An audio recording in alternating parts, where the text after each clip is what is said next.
Uh, Hello, Stacey. Thanks for joining me today, and congratulations on winning Best Course Rep. Thank you so much. No, a pleasure to chat to you. Thank you so much for the email. It was a lovely addition to this lovely day with the sun shining and then a positive email of congratulations. So thank you so much. Definitely. First of all, how's the year been for you? Yeah, it's been a year. Obviously, we all know COVID's been an incredibly hard year. It's affected everyone in their work life, in their personal life. And then obviously we were a brand new group to start uni together. So it was a very, very strange year joining Birkbeck in the middle of the global pandemic. But on the opposite side of that, we're, easing restrictions are getting pushed back, and we may have completed our first year, so time well spent. So it's definitely there's positives to draw upon. But yeah, it's been hectic, and obviously COVID wasn't easiest of times for all of us, and we all had our own hurdles to deal with. And yeah, it's nice that we're coming back and able to hug people again. I didn't realize I was a hugger until this, so Oh, that's great to hear. Why did you choose to come to Birkbeck? I'm actually this wasn't on the list, but what made you choose to come, particularly obviously in as you say, a difficult year? So it's actually a bit of a dark story. Well, not dark, but yeah. So I was always going to do a master's.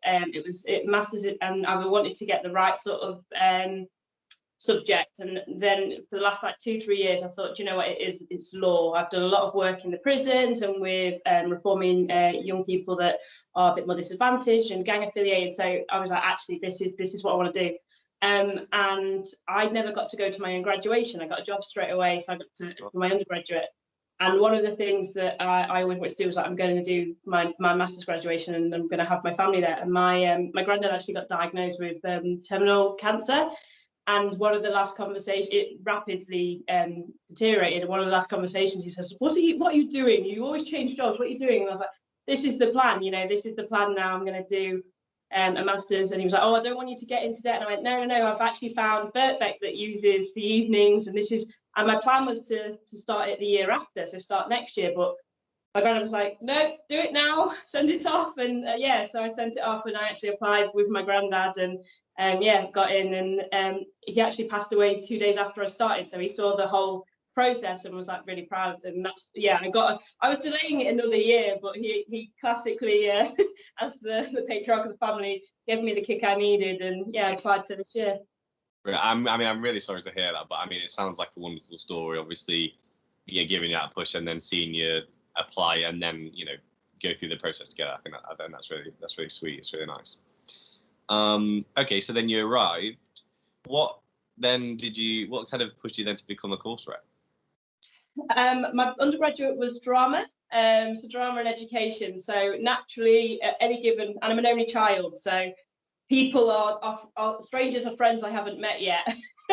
And I really take that as like a lived motto.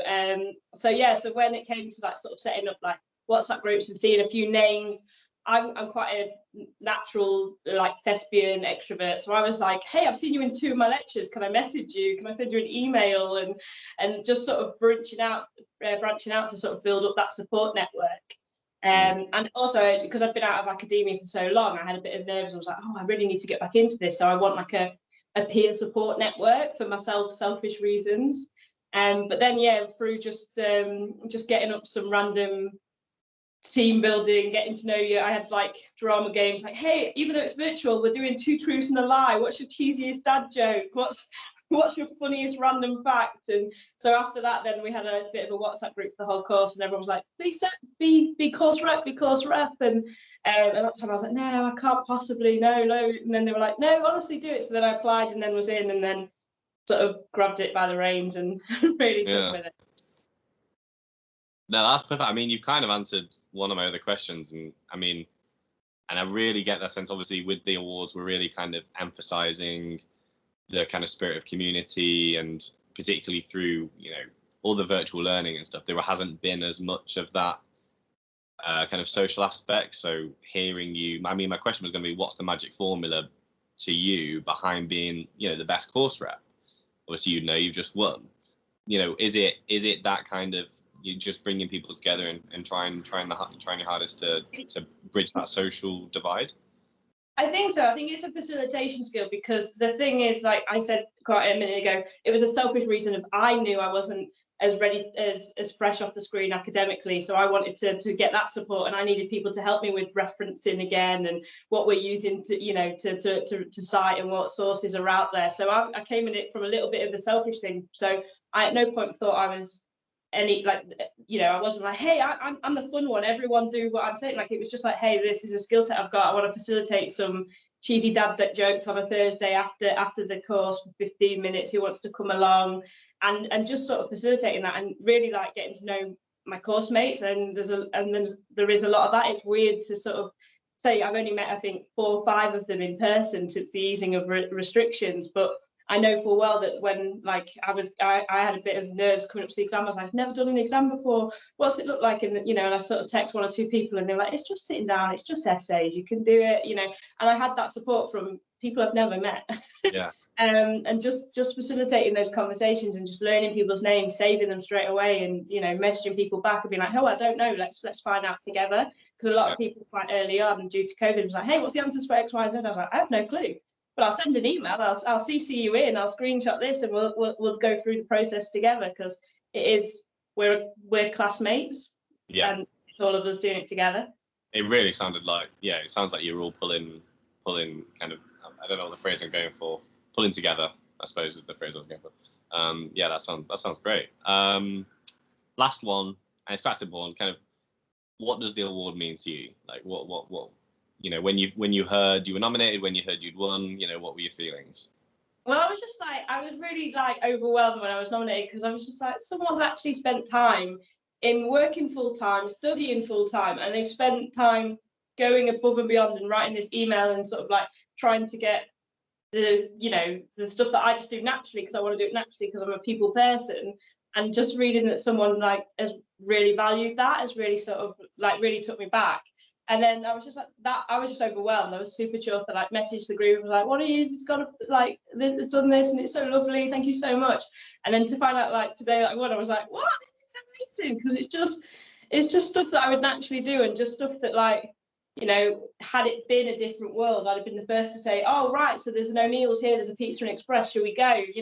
And just being able to know that that's been able to pull across to this new virtual world that we had to survive, and we've still done it by maintaining that human connection, that friendship group, that knowing that someone hasn't talked in the WhatsApp group for a while, so sending them a message and you say, hey, you've been a bit quiet, but what's going on? Is it all good?